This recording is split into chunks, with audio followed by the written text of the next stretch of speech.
ओम श्री हरि। सूरदास जी की विनय पत्रिका, पद क्रमांक 51 से 60। हे हरि, आपकी माया ने किसी विचलित स्थानच्युत नहीं किया। समुद्र की मर्यादा सीमा 100 योजन की थी, किंतु श्री राम ने सेतु बांधकर एक क्षण में उसको मत डाला। देव ऋषि नारद माया में मग्न हो गए। उन्होंने सब ज्ञान और बुद्धि बल खो दिया। 60 पुत्र और 12 कन्याओं को पिता बनकर गला लगाए, साथ लिए उन्हें देखा गया। भगवान शंकर तक का मन स्त्री ने हरण कर लिया। यद्यपि शैया का परित्याग कर वे पृथ्वी पर सोती थी, परम सुंदरी मोहिनी ने जब उनको मोहित किया और विचार शक्ति न रहने दी, तब अंत में शंकर जी को बड़ा पश्चाताप हुआ। राजा दुर्योधन के 100 भाई थे, किंतु क्षण भर में वह धूल में मिल गया। सूरदास जी कहते हैं, इस माया ने सोने और कांच, श्रेष्ठ और निम्न सभी पुरुषों को एक ही धागे में पिरोया, एक ही ढंग से तंग किया है। हे गोपाल, तुम्हारी माया अत्यंत प्रबल है, जिसने संपूर्ण संसार को वश में कर रखा है। ये उल्टा नारी के समान है। तनिक देखकर और मुस्कुराकर सबका मन इसने वश में कर लिया है।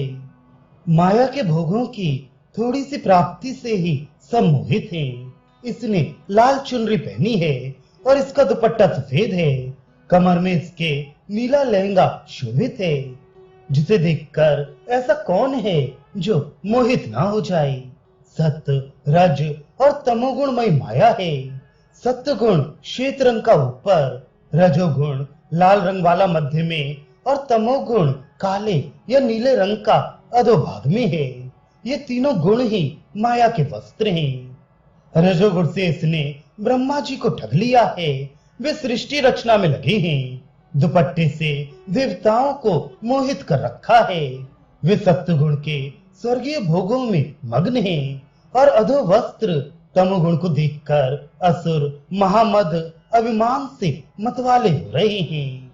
माया की मोहिनी रूप से तनिक भी दृष्टि पड़ गई थी, इससे शंकर जी के सिर पर भी इसका जादू चल गया। योग की सारी युक्ति वे भूल गए। काम क्रोध मद जाग गए। सारी लोक लज्जा छूट गई और उठकर मोहिनी के साथ साथ दौड़ने लगी। इस माया के उत्पात को सुनकर शुक्र तथा सनक आदि संसार से भाग गए, वन में रहने लगे। माया के प्रभाव का बहुत क्या वर्णन किया जाए। कोई पुरुष इससे बच नहीं पाता। जो सुखपूर्वक गाढ़ी नींद में सो रहा है, माया से सर्वथा अनजान है, उसके पास जाकर उसे जगा देती है। उसके चित्त में भी वासनाओं का उदय कर देती है। किसी को अपने रूप से ठगती है। वे भोगों को देखकर मोहित हैं। किसी के साथ शयन करती है। वे भोगों को पाकर मोहित हैं। किसी को लेकर मंदिर में जाती है। वे स्वर्ग की आशा में पुण्य करने में मोहित होकर लगे हैं। किसी को जन्म देकर नष्ट कर देती है। भोगों के नाश से वे दुखी हैं। इस माया का चरित्र अवर्णनीय है, किसी से भी वर्णन करते नहीं बनता। युवकों के साथ ये इस प्रकार घूमती है जैसे शरीर के साथ परछाई। युवावस्था ही वासनाओं के उद्दीप्त रहने की मुख्य अवस्था है। इस प्रकार जल, स्थल और आकाश में जितने प्राणी हैं, सबको इसने ठग लिया है। हे नंद नंदन, तुम तो चतुर शिरोमणि हो, स्वयं समझ सकते हो। उन सब ठगे हुए जीवों का वर्णन मैं कहां तक करूं। यह माया कुल या धर्म कुछ नहीं जानती। अपने रूप से समस्त जगत को इसने मोहित कर रखा है। इसे बिना देखे और इसका वर्णन बिना सुने ही किसी ने माया को देखा नहीं और अवर्णनीय होने से उसका वर्णन सुना भी नहीं। फिर भी कोई इसके द्वारा ठगे जाने से बच नहीं सका।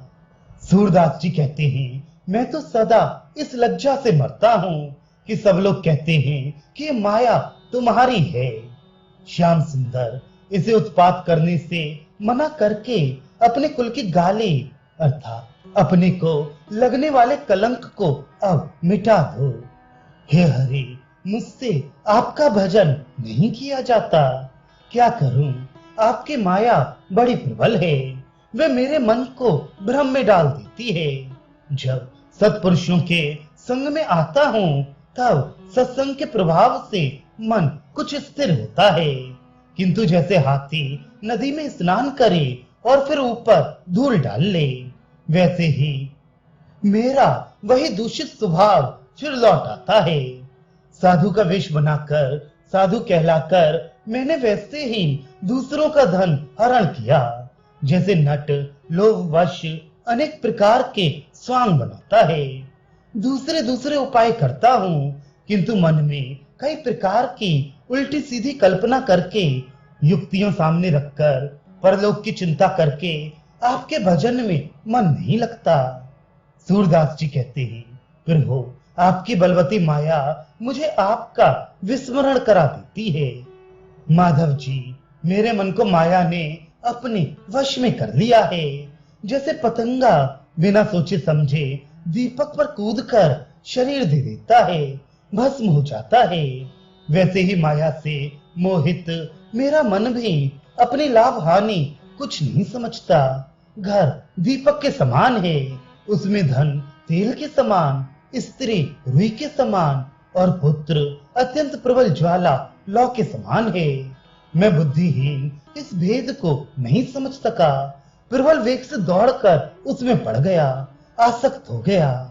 नली यंत्र में फंसे तोते के समान मैं विवश हो गया। बिना रस्सी के कोई गुन्ना होने पर भी मुझे ग्रह की आसक्ति ने फंसा लिया। मैं अज्ञानी हूँ, कुछ भी हानि लाभ मेरी समझ में नहीं आया।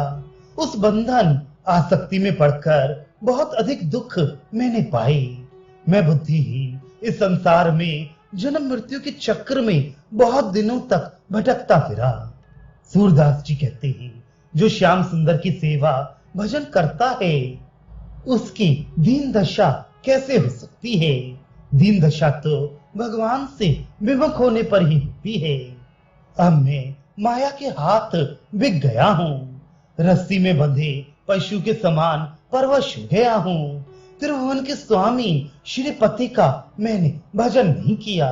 हिंसा, गर्व, ममता आदि की आसक्ति में भूला हुआ और आशा से लिपटा हुआ नित्य नवीन व्यर्थ आशाएं करने वाला हो गया हूँ। यही सब हिंसा, गर्व, ममता और आशा करते हुए मैं माया के अधीन हो गया। अत्याधिक निद्रा लेकर अज्ञान में पड़े रहकर भी तृप्ति नहीं हुई, भोगों से पेट नहीं भरा। अपने ही अज्ञान के अंधकार में अपना सर्वश्रेष्ठ निवास भगवत धाम भूल गया। सूरदास जी कहते हैं, मेरी एक ही तो आंख है और वह भी कुछ कानी है, अर्थात बाहरी नेत्र तो मेरे है ही नहीं, केवल भीतरी नेत्र हैं, पर वह भी पूरा नहीं है। उस ज्ञान नेत्र में भी दोष है, माया ने उसे भी विकृत कर रखा है। प्रभु, दीन जीव आपकी शरण कैसे आई? हे त्रितापहारी, सुनो, ये जीव तो जल स्थल के सभी मार्गों में भूला हुआ भटक रहा है। यह अत्यंत अनाथ है। विचार रूपी नेत्रों से रहित होने के कारण वेद रूपी घर भी ये कैसे पा सकता है? विवेक विचार हो तब वेद का तात्पर्य समझ में आई। इसलिए पद पद पर हर समय सकाम कर्म के अंधे ढके हुए कुएं में ही पड़ता है, सकाम कर्म ही करता है। आपके बिना कृपा करके इसकी रक्षा कौन करे? सद्बुद्धि और सत्संगति की छड़ी भी इसके हाथ में नहीं, जिसके आधार पर सतमार्ग से चले।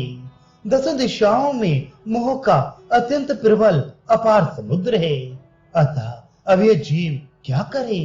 भय से निरंतर पुकार कर रहा है, बड़ा सशंक है, किंतु पूर्वकृत पुण्य रूपी आश्वासन का शब्द भी नहीं पाता, पूर्व पुण्य भी नहीं जो सतपथ में ले जाए। सूरदास जी कहते हैं, श्याम सुंदर के चरणों के नखों का प्रकाश प्राप्त हुए बिना, भगवत चरणों का आश्रय लिए बिना अंधकार अज्ञान का विनाश कैसे हो सकता है? हे देव, अब मेरे सिर माया का टोना चल गया है। मैं माया के द्वारा कील लिया गया हूँ।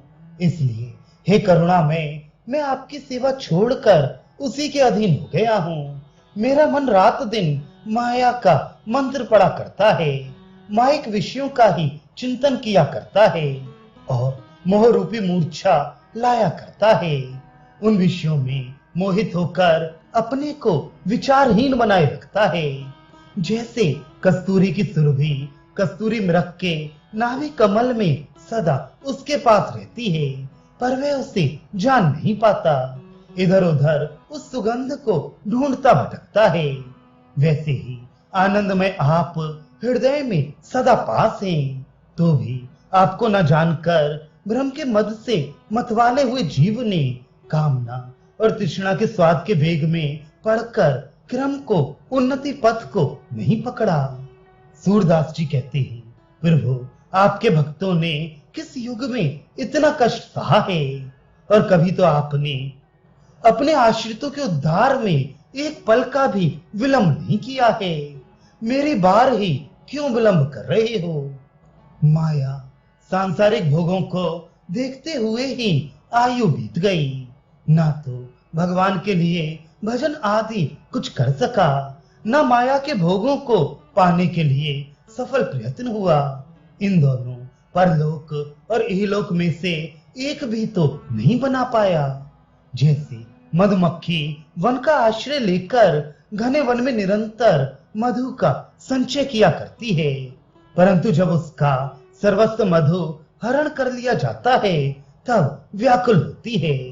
वैसे ही माया तूने मेरी आंखों में धूल झोंक दी, मुझे अज्ञान में डालकर मेरा आयु रूपी धन छीन लिया। सूरदास जी कहते हैं, पुत्र पौत्र आदि संतान कुटुंबी जन स्त्री आदि में प्रेम की घटा मेघ के समान छा गई थी, किंतु मैंने जो नई प्रीत रूह से की, उससे मेरे पाखंड संसार आसक्ति का नाश पवन के द्वारा करके प्रभु ने मुझे बचा लिया। इधर उधर देखते असमंजस में ही जन्म बीत गया। इस झूठी माया के कारण मिथ्या प्रलोभन में पड़कर दोनों आंखों से अंधा हो गया। मेरे जन्म लेने के कष्ट से माता को कष्ट हुआ और जन्म लेते समय मेरे प्राणों ने भी अत्यंत कष्ट सहा, किंतु माता का तथा प्राणों का कष्ट विफल हो गया, क्योंकि वे गर्भ से छुटकारा देने वाले त्रिभुवन पति को तूने भुला दिया। तू उनका स्मरण ही सदा क्यों नहीं करता रहता? कभी श्रीमद् भागवत का श्रवण भी नहीं किया। लोक सुख और परलोक की चिंता के बीच में ही भटकता हुआ दुख पाता रहा। सूरदास जी कहते हैं, सारा संसार मृत्यु के सागर में डूबा हुआ है, केवल भगवान का भक्त ही प्रत्येक युग में इससे पार होता आया है। श्री हरि का स्मरण किए बिना कितने दिन व्यर्थ नष्ट कर दिए। जीव को पर निंदा के रस में लगाकर पता नहीं कितने जन्म बिगाड़ दिए। तेल लगाकर बड़े प्रेम से शरीर का मर्दन किया, कपड़ों को मल मल कर स्वच्छ किया, तिलक लगाकर बाबाजी बनकर चले, और किया क्या, विषय पुरुषों का मुख देखते रहे। सांसारिक विषयों में अनुरक्त लोगों की अनुकूलता चाहते रहे। काल अत्यंत बलवान है, उससे संपूर्ण जगत कांपता है। ब्रह्मा तक काल के भय से भीत रहते हैं। सूरदास जी कहते हैं, भला मेरे जैसे अधम पुरुषों की क्या गत होगी, जो पेट भर लेते हैं और पढ़कर सो रहते हैं, अर्थात जो शरीर के पोषण और विश्राम में ही लीन हैं। उनकी दशा बड़ी दयनीय है, उन्हें तो अधम गति ही प्राप्त होगी। अतः श्री हरि का स्मरण करना चाहिए।